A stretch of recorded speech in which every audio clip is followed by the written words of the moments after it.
Salam budaya. Rahayu, rahayu, rahayu. Saya Mas Eko sekarang berada di makam Resi Salopo Gading. Resi Salopo Gading adalah salah satu penasehat agung pada zaman Kerajaan Majapahit, tepatnya pada masa pemerintahan Ratu Tribuana Tunggadewi sekitar abad 14 Masehi. Beliau selain seorang penasehat juga seorang ahli dalam hal tata negara dan ketahanan. Mari ikuti saya untuk mengetahui makam beliau. Assalamualaikum warahmatullahi wabarakatuh. Sekarang saya bersama juru kunci dari makam Resi Salopo Gading. Pak, boleh kenalan Pak namanya? Oh, boleh. Nama saya Ki Ahyar. Ki Ahyar. Pasti bisa percaya. Ki Ahyar. Gimana? Ki Ahyar. Saya ke sini dalam rangka mencari informasi untuk memperkenalkan budaya khususnya Majapahit untuk masyarakat, gitu Pak. Yang pertama saya tanyakan, ini makamnya siapa Pak ini Pak? Ini sebenarnya bukan makam. Bukan makam. Nah, ini tempat pamuksan. Pamuksannya di atas Salopo.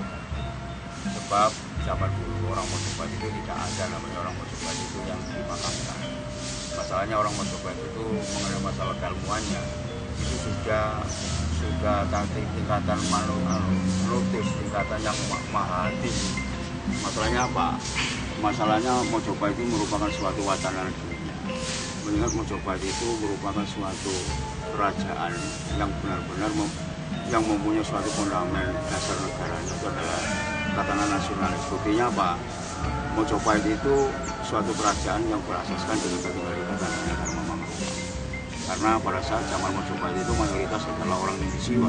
Lalu kenapa Majapahit tidak memakai suatu landasan agama yang menjadi suatu wacana?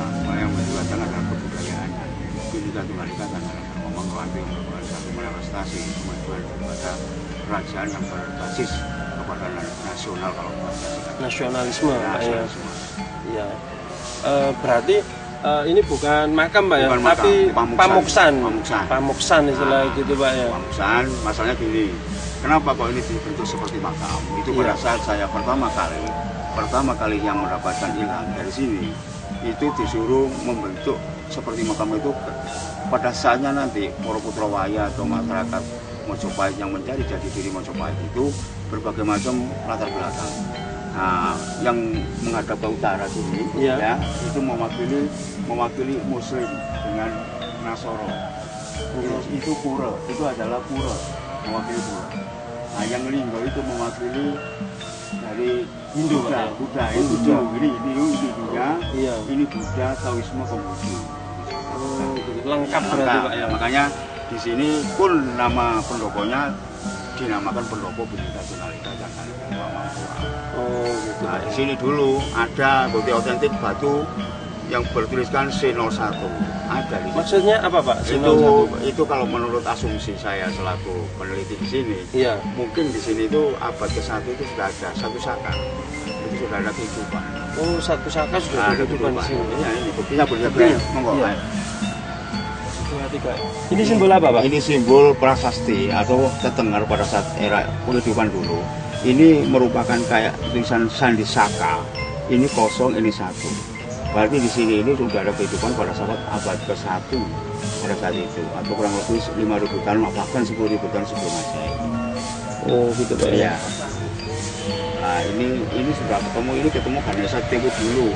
Ini Ganesha Pak ya? Ini patung Ganesha primitif istilahnya Pak ya? Ya. Primitif. Gitu Pak ya. Nah, ini lebih jarak di sini itu dulu memang tempatnya pamuksan. Nah, ini ketemunya itu saya kali di sini sama kali di sana, saya kumpulkan dari satu. Masalahnya apa? Karena kehidupan di sini itu merupakan suatu sosok guru daripada kehidupan orang-orang Majapahit dulu. Itu cerita dari langsung Ki Ageng Resi Salopo Gading. Nah, Ki Ageng Resi Salopo Gading itu merupakan suatu penasihat agung Kerajaan Majapahit.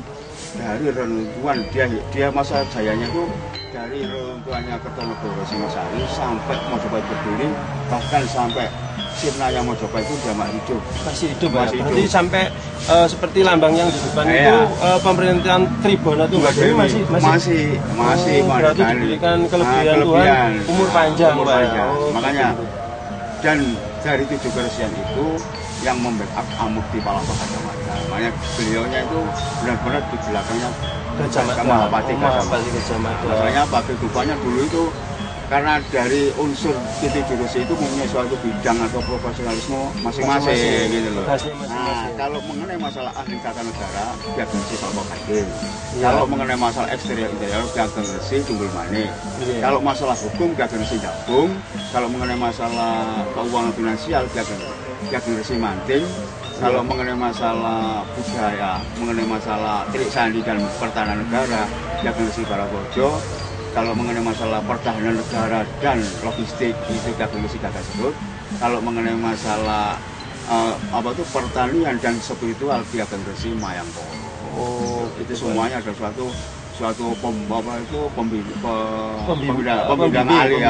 pembinaan kalian, penasihat aku pada saat itu. Dan mengenai masalah tata negara seluruhnya di zaman era Majapahit, beliau itu sering sharing dengan Mahapati Gajah Mada untuk membentuk suatu tatanan peranata bagaimana Majapahit itu terpandang di seluruh anteri dunia. Karena sepertiga dari dunia itu wilayah Majapahit. Sepertiga dunia itu wilayah Majapahit. Berarti luas Indonesia sekarang masih kalah dengan Majapahit, Pak ya? Kalau sekarang, karena dulu itu diawali dari Sri Lanka sampai Madagaskar, kurang lebih 17 negara. Itu wilayah Majapahit. Iya. Dari Sri Lanka sampai Madagaskar. Terus biasanya orang ke sini untuk ngalap berkah ada apa enggak, Pak? Ada ya. Mereka itu yang benar-benar mau meningkatkan keilmuan, mau meningkatkan dia itu spiritualitasnya lah lebih itu, karena di sini itu tujuannya adalah untuk itu, untuk meningkatkan suatu keilmuan, bagaimana orang-orang itu juga bisa mendapatkan sisi positif atau energi positif di ruang lingkupnya Ki Ageng Salpo Kadin. Dan juga di sini juga setiap bulan purnama kita mengadakan mandi, mengambil energi gravitasi bulan purnama, disinergikan di sini. Ya, di sini merupakan suatu kebiasaan setiap bulan bulan purnama, Purnomo Sidi ya, itu melaksanakan ritual mandi. Menggunakan air penguripan. Gitu Pak ya. Itu air penguripan, ini sebenarnya itu yang disebut sumur Jolotundo. Oh, sumur Jolotundo ini sebenarnya Pak ya. Oh, gitu. Pada saat itu yang menjaga namanya, kalau sumur Jolotundo Nogorojo. Yang menjaga itu namanya Ki Ageng Nogorojo. Juga dibantu dengan Nogo Saluko dan Nogo Nini Ranggaruti. Oh, nggih. Terus kalau misalnya kita mandi dengan air itu, kira-kira manfaat apa yang bisa diambil?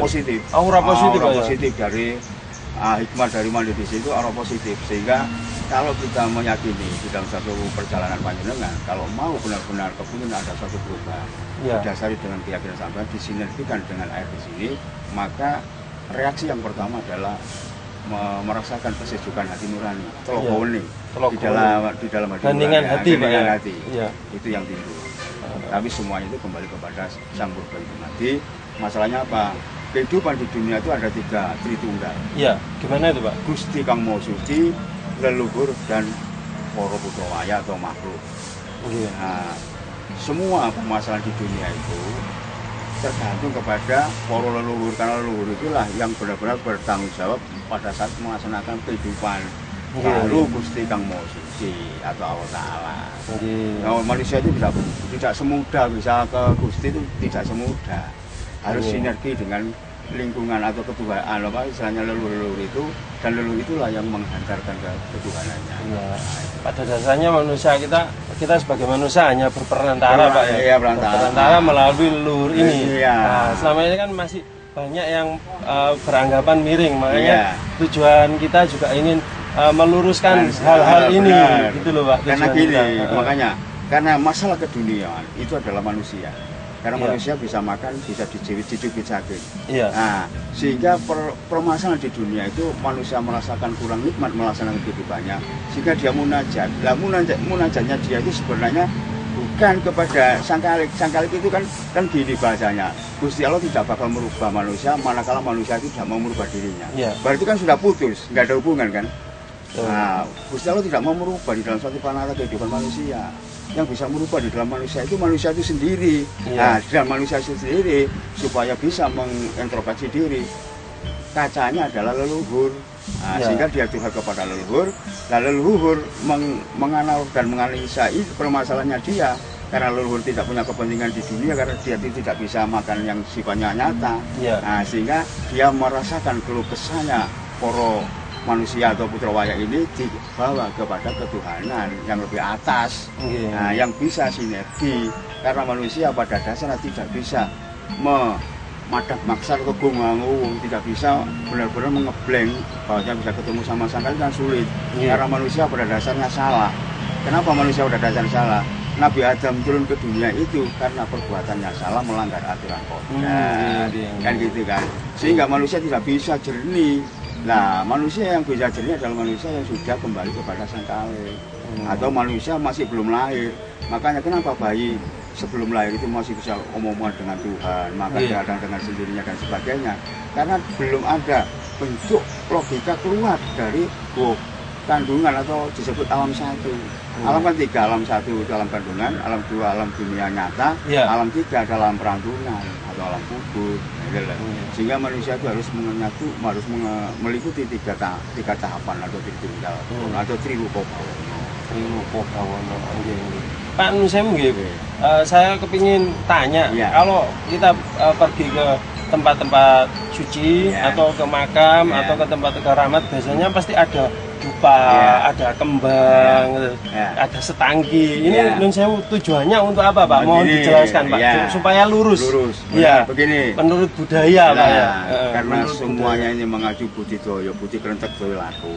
Nah, kembang itu kukusnya, makanya ada sebutan kukusnya gondo pertama, gondo wangi. Sikul petak itu menyan, gondo arum, dupa dan kembang. Pengertiannya itu seperti HP. Panjenengan kalau hubungan jarak jauh manusia satu dengan manusia yang lain itu kan pakai sarana HP. Tapi kalau masalah menyan dan bunga-bunga di sini itu, kalau panjenengan berdoa tanpa ada yang menghantarkan kukusnya itu tidak nyampe. Karena apa? Yang sampai sebut itu astral. Sinyalnya. Karena omongan jenengan itu kan ada ion positif masuk dihantarkan dengan rasa itu bisa diterima oleh orang leluhur yang hidupnya sudah astral, irasional, sudah metafisika. Nah, sehingga itu alat untuk menghubungkan, bukan menyembah. Itu salah. Kalau orang bilang ke ini menyembah musik syirik itu keliru, karena mereka belum, ilmunya itu belum ditingkatkan. Makanya harus syariat, harus takobil ilmi. Kanjeng Sunan Kalijaga kan dawuh, takobil ilmi lah kamu supaya kamu tahu prinsip hidup kamu. Belajarlah syariat bila, tarekat bila, hakikat bila sampai marifat bila. Syariat bila, la haula wala quwata illa billah. Jedukno syariatmu sampai temukan la haula wala quwata illa billah. Sing mengontrol masalah keilmuan itu hati nurani. Karena di dalam hati nurani itu ada kata hati, ada mata hati, dan telinga hati. Itu mengenai masalah hubungan keilmuan. Syariat bila, tarekat bila, perjalanan mencari kemursidan. Dolei guru sejatine guru. Dolei Allah sampai temukan la haula wala quwata illa billah.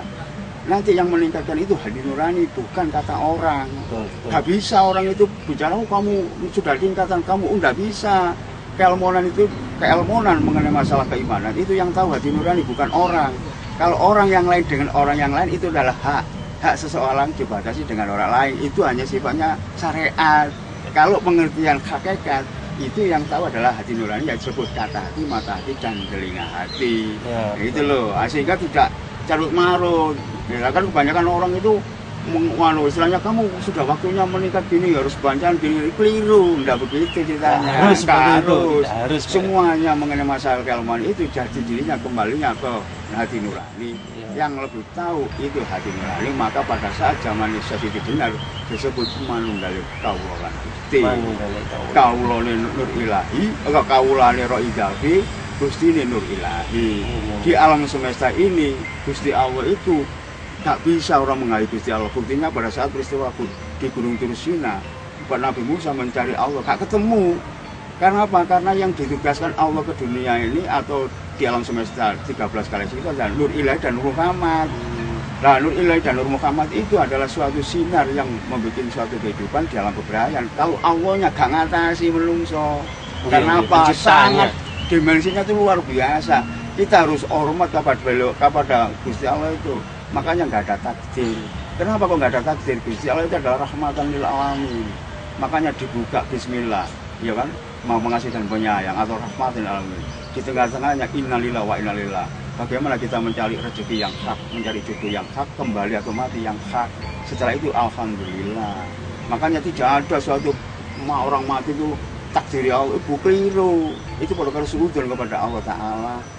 Allah itu kalau mengambil seseorang itu tidak kerasa, tidak bakal cara kasarannya itu nggak dibanting seperti kurungan terus nanti burunya terbang seperti orang taburan. Itu sebenarnya bukan takdir, itu perilaku manusia sendiri. Ngunduh wae pakerti, wong nang jero dicukul, ya ngunduh pakerti, wong nang jero mesti dicukul gitu loh.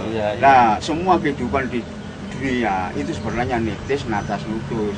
Karena apa? Karena semua hidup itu bukan dari bim salabim. Nah, enggak suka bim salabim langsung timbul manusia, enggak. Sampean lahir kan dari ibu sampean. Iya, betul. Ibu sampean lahir dari nenek sampean. Betul. Nenek sampean lahir dunia, ya kan? Terus kan ya. Ada nggak yang langsung bim salabim dari Allah Ta'ala? Nah, makanya karena hidup itu orang Jawa, filosofinya Jawa itu hidup itu nitis natas nutus. Nitis itu bisa kembali atau reinkarnasi.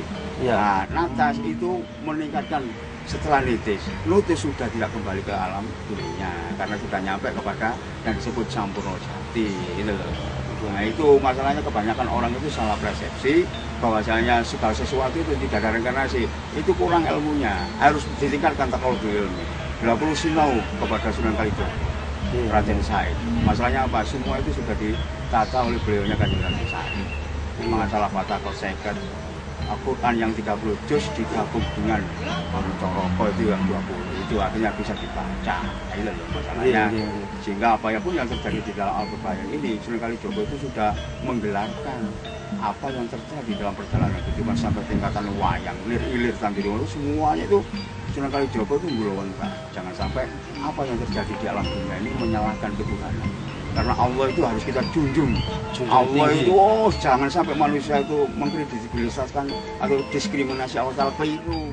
Apalagi ngomong suudzon kepada Allah Ta'ala, keliru.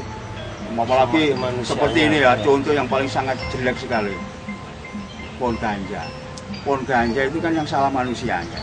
Segala sesuatu kehidupan di dunia itu kan ada manfaat dan tujuannya. Nah itu kan karena manusia yang overdosis.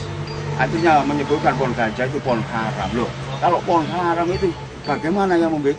Itu perlu diluruskan perilakunya. Ya, sampai pohonnya haram. Nah, pohon haram sih gawe ya apa? Nah, kan gitu kan. Nah, sama aja diskriminasi kepada Gusti Allah Ta'ala. Oleh itu perlu kabeh itu nantinya itu loh masalahnya. Oke, Pak. Nah, kita berbicara jujur bahwasanya kita sendiri itu orang Jawa. Jawa itu tegas, Jawa itu maneges.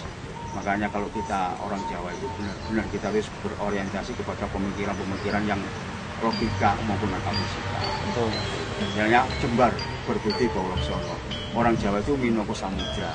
Di dalam samudra itu banyak kotoran-kotoran, tapi orang Jawa bisa membersihkannya. Filosofinya, wongan suci kulan banyu, wong golek beni dedamaran, warung komandung dulu, itu yang pahit orang-orang yang benar-benar berpedoman kepada konco waliko apa orang butuh rewang mengikuti kepujian dan kebenaran dan orang soman itu simbol Gajah Mada Tri Gajah Kejalang berpahit Aja rumah sebisa mengikuti rumah itulah ya kita sebagai orang Jawa ini harus benar apapun yang terjadi dalam pikiran ini ya kita harus menghukumi budaya merupakan suatu alat untuk mendukung alat untuk bersinergi dan bersilaturahmi antar beragama.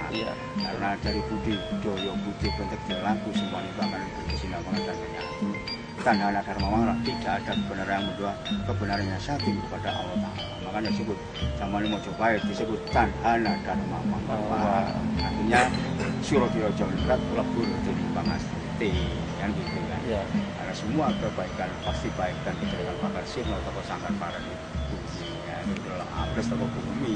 Iya. Nah, Pak, gini Pak. Ya. Kalau saya lihat di sini ini kan syarat dengan simbol-simbol, ya. Bisa diterangkan Pak simbol-simbol yang ada di sini, misalnya di sana bisa ada gambar macam-macam. Ya. Ini simbol apa? Ini simbol horizontal vertikal. Ya. Ini di tengah-tengah kan kalau orang Jawa bilang rib atau aku yorib. Ini kalau dibikin simbolnya orang Nasoro, Kristen. Nasoro, ya. Nasrani Pak ya. Nasrani ya. Iya. Ini simbolnya cakra ajna atau disebut cakra ajna, cakra kening gitu. Ya, cakra kening. Ini ya. Makanya orang-orang yang kepingin ketemu tatanan ini aku iki urip, ininya harus hidup cakra ajna. Oh, kalau ingin mengetahui aku iki urip harus mengetahui cakra ajna ini Pak ya, harus melihat dengan mata hati. Nah, ini simbolnya kalau orang Jawa bilang itu kendali soto, kan kayak men kan. Oh iya, kendali soto. Nah, kendali soto itu dari bahasanya itu menyatukan telur-telur tunggal, batu mamul, batu mukhara, batu mukados. Kan ada linafsi, ada binafsi. Nah, dari linafsi binafsi itu dijadikan satu menjadi binafsi. Atau bahasa muslimnya disebut Allah alif lam ha. Nah, di sini alifnya ini. Nah, ini bintang ini ke samudra ilmu. Bintang ini kembali kepada ketauhidan, keimanan, keimanan. Nek wis ngerti dununge ketuhanan, nggih coli tatanane alif iki. Yang itu kan. Ini sama Pak ya, sama. Ini sowung ini. Pengertian sowung ini kosong. Owang-owung. Owang-owung kosong. Kalau ini memfungsikan ini harus sowung. Pengertiannya nafsunya harus blank. Nah, kalau ketauhidan pun harus sowung. Kalau ketauhidan juga harus sowung. Kalau mau menjalankan ini secara garis besarnya, ya toh, harus mengetahui 5 samudra. 5 samudra itu sabar, tawakal, rilo narimo teman, baru ini luwih gotro bisa melihat. Oh gitu. Ketauhidan pun begitu, didasari ketauhidan, sabar, tawakal, rilo narimo teman ini merupakan sajadah. Sajadahnya orang mencari kebenaran. Makanya lagu sebelum kelakuannya itu tahu. Betul tahu. Ini sama seperti tadi. Iya, sama. Ini Pak, ini kok strip gini Pak? Iya sama, itu kan ini kan kendali soto. Kendali soto ya, strip gini. Oh ini sama. Alifnya itu. Nah, ini cakra ajna. Makanya orang-orang di sini itu diberikan suatu sindiran yang sangat dalam di sini itu supaya benar-benar bisa merubah perilakunya sendiri. Orang itu tidak bisa dikasih tahu. Semuanya itu dari nurani berangkatnya. Dikasih tahu pun kalau nuraninya gak jalan, gak bakal mati. Ya. Kalau yang ini Pak, ini simbol apa Pak? Ini merupakan suatu kan gini. Ini simbol apa? Merupakan suatu kemari Palo Jinawi orang Mojopahit pada saat itu. Iya. Ini kan pelungguannya Gajah Mada pada saat itu. Oh, pelungguannya yang Mahapati Gajah Mada. Nah, kan saya taruh di sini, ini kan batu mandala. Iya. Nah, ini merupakan suatu kekayaan karena ini saya simbolkan emas. Emas kekayaan. Nah, saking melimpah ruahnya emas ini merupakan suatu keberadaan orang-orang Mojopahit itu ya sugih ilmu ya sugih dunyo sugih ilmu itu orang-orang Mojopahit itu kan merupakan suatu manifestasi dan supaya bisa dibaca. Oke. Oh nah, saya penutup ya closing ya. Pak, saya kepingin tahu proses pembuatan dari gapura ini karena sangat unik sekali kalau kita lihat Pak. Bagaimana Pak pembuatannya? Begini, ini kalau kita mengambil yang sangat luas dulu kan jaraknya kan tidak segini. Dulu itu pernah ketemu reruntuhan gapura itu kurang lebih 20 meter dari sana sampai sana. Iya. Nah, kalau kita bangun dari sana ke sana, otomatis kita pakai masalahnya apa dengan ruang lingkup segini kok gapuranya terlalu lebar. Iya. Nah, sehingga saya minta petunjuk sama yang di sini disuruh 170 cm. 170 cm itu mananya, ada mananya. Mananya apa Pak? Saya oleh kewelasan dan oleh pitulungan. Orang yang masuk ini oleh pitulungan, petunjuk dari Gusti Kang Suci melalui leluhur dan legenda. Ini yang membuat ini, namanya siapa Pak? Yang membuat tukangnya ini orang Jurangsari, orang Jurangsari, orang Belantengah situ. Ya, yang namanya Pendi. Pendi. Ya, itu dia masuk, dia gambar, dia bikin gapura itu baru sekali. Gapura ini, nah gapura ini tidak ada suatu gambar. Tidak ada perencanaan gitu Pak ya. Yang bagannya begini enggak. Iya. Nah, dianya itu dimasukin oleh Kanjeng Ki Ageng Resi Tunggulmani karena dia bidangnya. Kemasukan roh Ki Ageng Resi Tunggulmani langsung membuat ini. Membuat dengan sebenarnya ini. Nah, waktu berapa lama ini? Ini kan 7 hari. Satu ini 7 hari. Berarti selama 2 minggu. 2 minggu. Nah, 2 minggu. Nah, ini pun tidak ada rencana dan sebagainya. Termasuk Ganesha itu juga gitu. Ganesha itu pun yang membimbing orang sini. Padahal orang sini itu jauh dari pembentuk pahat atau pembentuk arca. Tapi ada orang sini, orang situ yang kiri itu membentuk arca Ganesha itu Dewa Gaya. Betoro Sanjang Gono.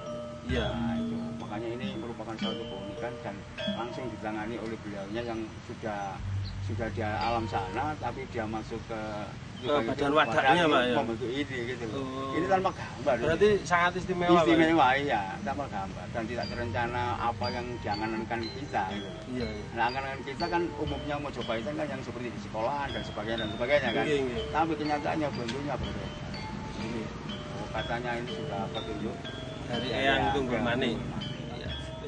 Demikianlah wawancara saya dengan Ki Akhyar selaku pemangku Pak ya, pemangku adat di Desa Seduri. Semoga apa yang sudah disampaikan oleh beliau beserta saya bermanfaat untuk semuanya. Terima kasih. Assalamualaikum warahmatullahi wabarakatuh. Rahayu, rahayu, rahayu.